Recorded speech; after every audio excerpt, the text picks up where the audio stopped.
Hi friends, this is Wread back to share another chapter of Robert Louis Stevenson's Treasure Island.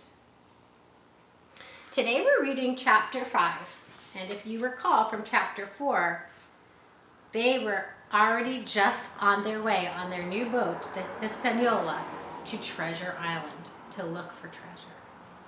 And they'd also just acquired their crew. And Jim Hawkins had a little bit of a concern about somebody on the crew, but then he felt a little bit better after a while. So let's listen and tune in and find out what happens as they go on their voyage.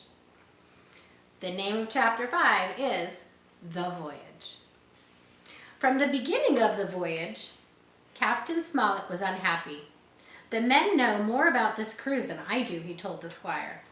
I don't call that fair. They know we're going in search of treasure. They say you have a map with 3 red X's on it. I never told that, the squire cried, not to a soul. I knew the squire talked too much, but I believed him when he said he had never told anyone about the map, and I hadn't told Long John either. How the men knew about the map was a mystery.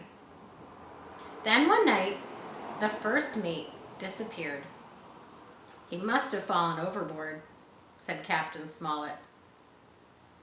It could have been hours ago, and it was too late to go back for him. Oh, that's so sad.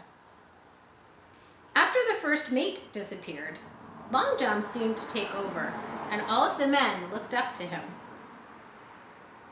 Long John kept the ship running smoothly, even though the seas didn't stop him from getting around. He strung ropes across the deck. When the Hispaniola rolled and tossed, he would hang on to the ropes and pull himself along, and he never asked anybody for help. He's no common man, one sailor told me. He can talk like a book, and he's brave. A lion is nothing alongside of him. In his younger days, he could take on 4 men at a time. I spent many hours down in the ship's kitchen, which the sailors called the galley. That's what you call a kitchen on a boat. While Long John cooked, I kept him company. He told me lots of stories about his travels, and Long John introduced me to his pet parrot too. Hawkins, he said, this here is Captain Flint. The bird may be 200 years old. Well, pieces of eight, the bird screamed.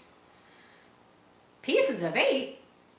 Long John explained that pieces of 8 were a kind of a gold coin, and the parrot had learned those words along her travels. Captain Flint's been all over the world, he said. She has seen some evil deeds. That's why I named her after the famous pirate, Captain Flint. The rest of the voyage passed quickly, and the crew seemed happy. Squire Trelawney was a kind master, and he was always giving out extra treats. He even kept a barrel of apples on the deck so that the men could have a snack anytime they wanted. Soon, we were only 1 day away from Treasure Island. Before I went to bed that night, I decided to help myself to an apple, and the barrel of apples was almost empty by now. So I had to climb all the way into the barrel to get a piece of fruit. And it was dark inside the barrel, and quiet too. So I decided to sit there and rest for a while. The ship was rocking from side to side. When a ship rocks side to side, that's called listing. Not like writing a list, but listing from side to side. Soon, I started to feel sleepy. So, I closed my eyes. I woke up to the sound of voices. Long John had come up on deck, and with him was Dick, the youngest sailor in the crew. Long John was telling Dick a story. I sailed with Cap in England, then with Flint, I heard him saying. And it was with Flint that I lost my leg. Uh-oh. So now Jim is listening. overhearing a conversation. Lost my leg and lost his... And that's when I lost my leg and he lost his deadlights. What Long John is referring to when he says deadlights, he means Pew's eyes. At the same time, I was about to jump out of that barrel when I heard Long John mention Pew. Now I knew the truth, and the name made me tremble with fear. Long John had never been in the Navy. He was a pirate. He was one of Flint's old crew. Ooh, he's sneaky. Where are Flint's men now, you ask? Long John went on to tell. Well, old Pew is dead, but most of them are on board here. Ah, said the young sailor. He was the best of them all, old Flint. You're as smart as paint, young fella, said Long John. So I'll talk to you like a man. I mean to come back from this voyage a gentleman of fortune. Long John was making friends with Dick the same way he had made friends with me. My feelings were hurt and I was a little bit jealous. Then I remembered that I had worse things to worry about. Long John was the very man Captain Bones had been so afraid of. He had helped the squire pick the crew, and most of the men that he picked were pirates just like him. And now he was planning a mutiny. A mutiny is like a revolt when they turn against each other, or when the pirate crew turns against the good guys, the squire and the doctor and Jim. The pirates were going to take over the ship and steal the treasure. Soon another sailor came along, a man named Israel Hands. Dick's with us, said Long John. I know Dick's with us, said Israel Hands. The question is, when are we going to make our move? At the last possible minute, said Long John. The squire and the doctor don't have the treasure map. I don't know where it is, do I? So we'll let them find the stuff and help us get it on board.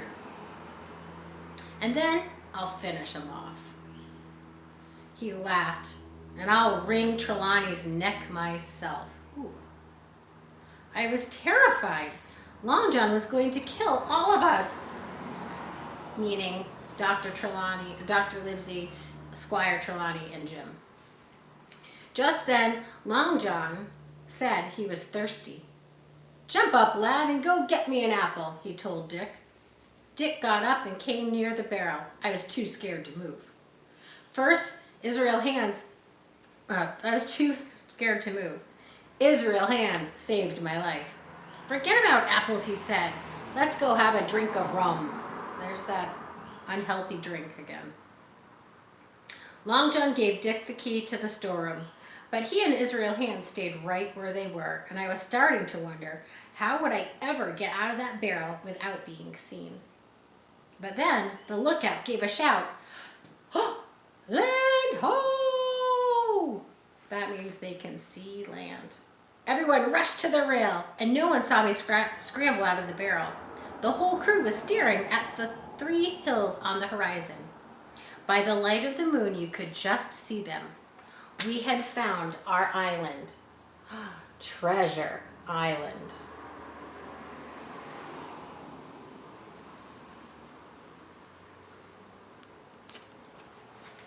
Captain Smollett took out a map and he looked for a good place to land.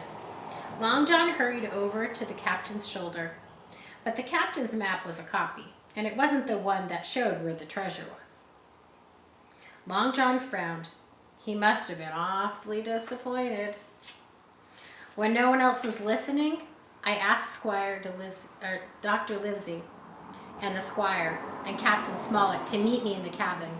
As soon as we were alone, I told them what I'd overheard. What a fool I was, cried the squire. We can't turn back now, said Captain Smollett. The crew will not obey me. We'll have to bide our time.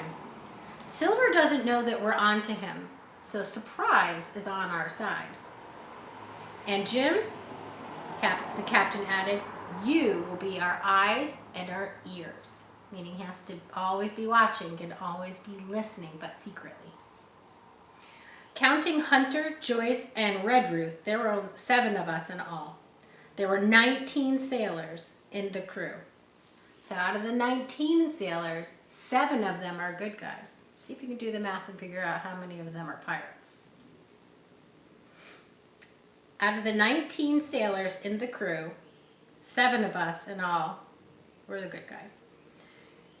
I couldn't see how biding our time would do any good, and I was sure that we would never leave Treasure Island alive.